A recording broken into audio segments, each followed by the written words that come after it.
Macam mana pula Ustazah bila Ustazah bagi nasihat atau teguran, itu pula mengundang kecaman. Betul. Macam mana tu?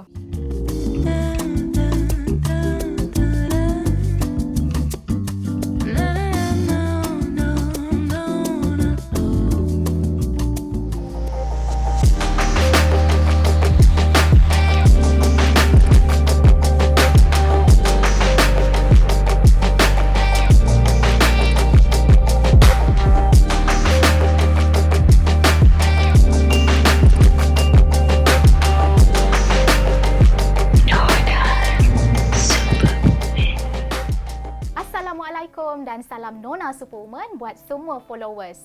Hari ini majalah Nona bersama dengan seorang wanita hebat dan disegani, seorang pendakwa bebas, seorang penceramah motivasi dan juga ustazah kesayangan ramai. Siapa lagi kalau bukan Ustazah Asma Harun. Apa khabar Ustazah? Baik, Puan Lin. Masya Allah. Puan Lin apa khabar? Alhamdulillah, sihat. Kita selalu nampak Ustazah ni berdakwah melalui kaca TV. Tapi sekarang kaca handphone. Betul. Mungkin masyarakat tak tahu apa kebaikan berdakwah di media sosial ni. Bila sebut media sosial, ia adalah satu jaringan yang menghubungkan manusia, tidak kira masa, tak kira tempat, seluruh dunia boleh berhubung. Betul, betul. Dan media sosial adalah kehidupan dah. Bukan gaya hidup yang dipilih, tetapi ia merupakan sebahagian daripada kehidupan. Dan berdakwah melalui media sosial bukan pilihan, bukan inisiatif ataupun bukan peluang, tapi dah jadi kewajipan. Dah jadi kewajipan bagi pendakwah untuk masuk ke media sosial kerana kebanyakan sasaran dakwah berada di media sosial. Dulu media sosial ni remaja, orang muda. Tapi sekarang tak kira peringkat umur mana pun, masing-masing akan menggunakan jaringan sosial, media sosial untuk saling berhubung. Dan kita dapati bagusnya, walaupun saya kadang digelar sebagai ustazah TikTok dan sebagainya, ada kecaman juga, tetapi bagusnya subhanallah apabila kita pendakwa masuk ke media sosial, kita jadi penyeimbang. Jika tidak, akan dipenuhi dengan perkara-perkara yang melalaikan. Perkara-perkara yang boleh merosakkan dari sudut pemikiran, dari sudut akhlak dan sebagainya. Jadi masuknya kita dalam medan ini adalah menyeimbangkan amar makruf dan juga nahi mungkar. Macam mana pula Ustazah bila Ustazah bagi nasihat atau teguran, itu pula mengundang kecaman. Betul. Macam mana tu? Saya menerima dua.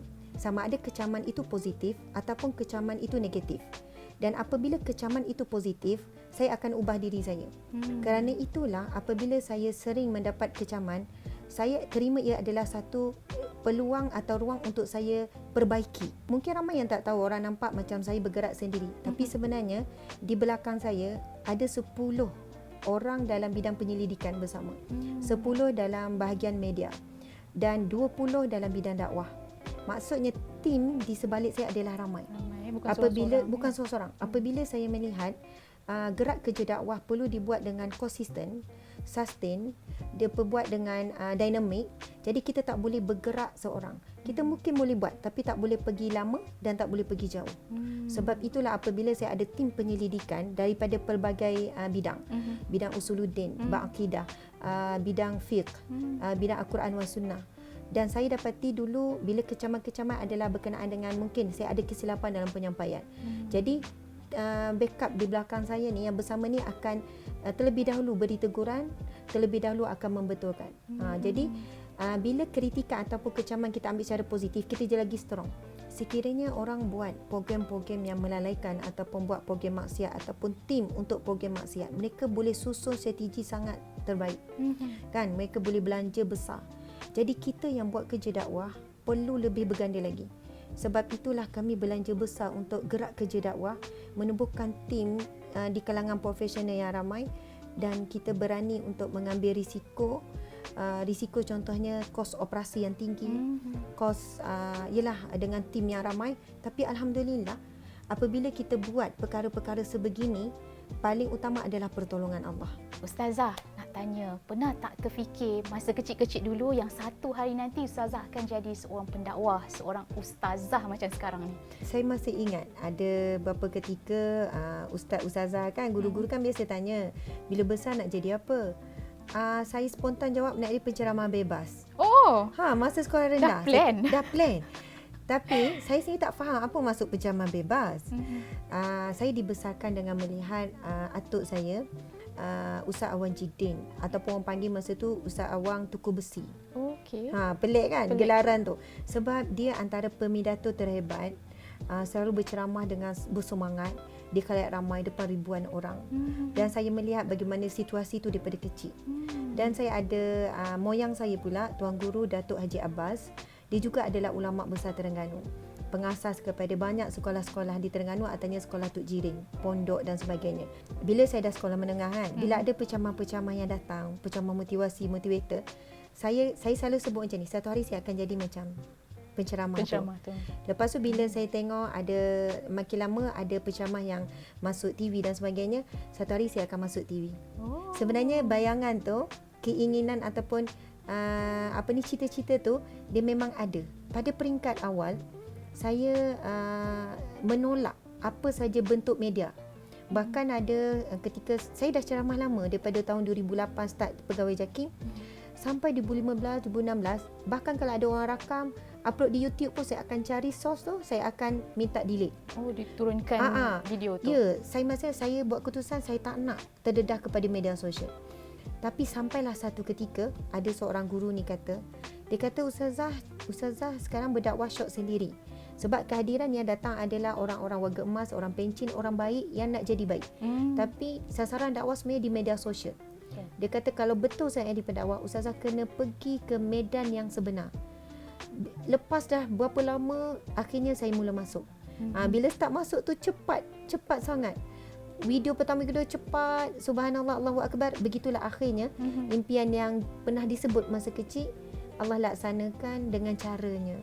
Masya-Allah, begitulah. Sekarang ni tahun 2022, 2023 ni nanti apa agaknya cabaran berdakwah era moden ni? Cabaran untuk saya sendiri tahun ni dan tahun akan datang adalah bagaimana saya sendiri melengkapkan diri dengan ilmu yang lebih baik.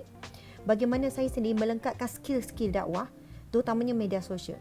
Sebab itu kami sendiri telah upgrade tim media. Tim media kita daripada 10 orang kita akan naikkan lagi. Dari segi tools, keperluan-keperluan.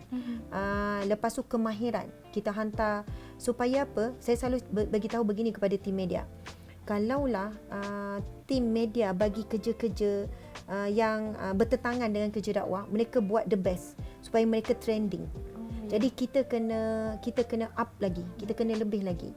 Dan mungkin Puan Lin dan penonton semua tengok, alhamdulillah contohnya kuliah berkitab yang kita buat jam 7 pagi tu, kuliah Riyadhus Salihin tu. Subhanallah, sekarang tontonannya masa live dalam tempoh dah setahun setengah ni lebih kurang dalam 11,000, 12,000. Wow. Ya, subhanallah. Dekat TikTok 4,000 lebih, biasanya dekat page dalam 6 ke 7,000. Jadi itu konsisten dalam tempoh hampir setahun setengah. Dan ia bukan sebab ia bukan gerak kerja saya seorang. Ketika saya live, tim media bagaimana nak membantu supaya reach naik.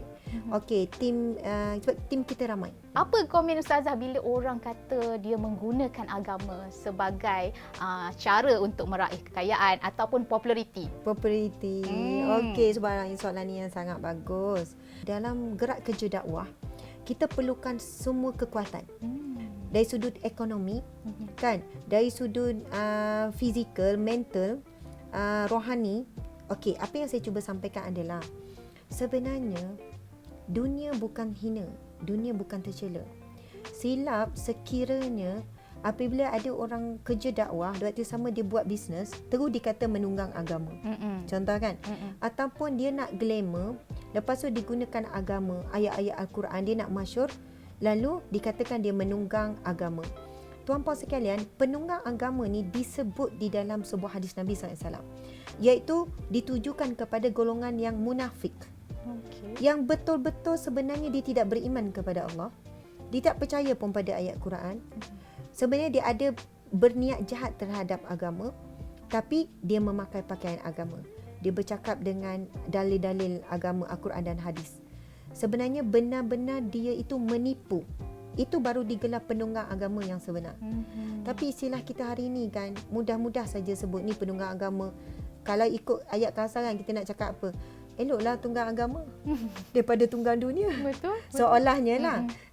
Subhanallah, sekurang-kurangnya kita bila bercakap atas dasar agama, Masya Allah.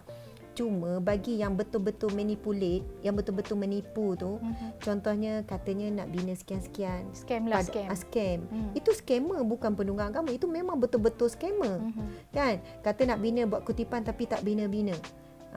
Jadi atas nama agama, sebenarnya dia scammer, dia panggil scammer agama. Kita kena ingat, kekuatan dakwah dan kekukuhan tapak hijrah Nabi, perjuangan Nabi, peluasan kuasa yang berlaku pada zaman Saidina Umar sampai 2/3 dunia, melebihi separuh dunia kuasa Islam, sebenarnya digerakkan oleh sistem ekonomi yang kukuh. Betul. Sistem sosial yang utuh, seimbang ni, pengaruh yang kuat. Dan orang yang paling glamour di dunia Nabi Muhammad SAW. Pengaruh ni kalau dijadikan amanah, ia adalah satu anugerah. Tapi kalau pengaruh dijadikan sebagai anugerah dulu, akan jadi musibah. Selain daripada berdakwah, kita sebenarnya tak berapa tahu yang Ustazah ni sebenarnya banyak lagi venture into benda-benda lain kan Ustazah? Mungkin Ustazah boleh cerita sikit apa perniagaan yang Ustazah ada. Okey, subhanallah. Saya membesar dengan melihat ayah adalah businessman, sebelah mak, tapi mak saya guru sains, guru fizik. Tapi memang atau adik-beradik mak tu dalam bidang agama. Okay. Jadi jalur ni sebenarnya saya dah mula pandai berniaga daripada start sekolah, daripada start universiti, saya dah biasa berniaga. Lepas tu daripada start kahwin, berbagai bentuk perniagaan yang cuba dengan suami. Kalau nak senaraikan tu sampai anak saya kan, ni Umi pernah jual, ini Umi pernah niaga dulu. Dulu Umi bawa kami pergi sini. Sampai pasar malam pun kami pernah masuk. Maksudnya berbagai pengalaman perniagaan. Walaupun kalau zahirnya ini gagal, ini gagal, ini gagal, ini gagal. Macam-macam pengalaman. Macam-macam pengalaman. Rugi bukan sikit, rugi dalam jumlah yang besar, yang banyak. Tapi semua tu ilmu. Subhanallah. Okey, tuan-puan sekalian, sekarang lebih daripada 10 anak syarikat sebenarnya di bawah saya sendiri, subhanallah, antaranya yang aktif, kebanyakannya aktif. Tapi kita sebenarnya semuanya dalam proses membangun, sedang proses mengukuhkan. Antaranya adalah Hijrah Agroternak. Kita ada ladang ternak. Subhanallah, Hijrah Agroternak ni di Kuala Selangor. Kita pernah cecah 1,000 ekor, tapi sebab selalu keluar masuk jadi lebih kurang dalam macam tu lah, ribu-ribu. Okey, subhanallah. Kemudian Hijrah Publication, kita memang publish sendiri buku-buku tulisan saya, selalu keluarkan e-book, buku fizikal dan sebagainya. Kemudian Hijrah Travel, Sindian Berhad, Hijrah AF Sindian Berhad, Hijrah Training and Consultancy, Hijrah Village. Hijrah Village ni di bawah Yayasan Al-Hijrah. Saya juga pengasas kepada Yayasan Al-Hijrah, founder. Pengerusi ada Ustaz Azmi, suami timbalan pengerusi. Kita tahu nak bina sebuah yayasan ni memang kena tapak yang kuat. Subhanallah. Kemudian kita ada kerja NGO.